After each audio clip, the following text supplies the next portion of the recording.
వరలక్ష్మి వ్రతంలో శనిగెలు ఎందుకు వాయనంగా ఇస్తారు?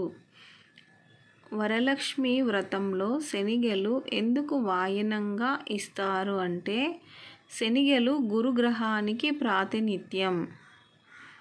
గురుడు ధనకారుడు, విద్యాకారుడు. ఇవి ఉంటే జీవితంలో సగం ఉన్నట్లే. జీవితంలో డబ్బులు, చదువు, భార్యాభర్తలు చక్కగా ఉండటం, సంతానం ఇవన్నీ ఉంటే జీవితంలో లోటుపాట్లు ఉండవు. కాబట్టి శనిగెలు వాయనంగా ఇవ్వడం వలన గురుబలం పెరుగుతుంది.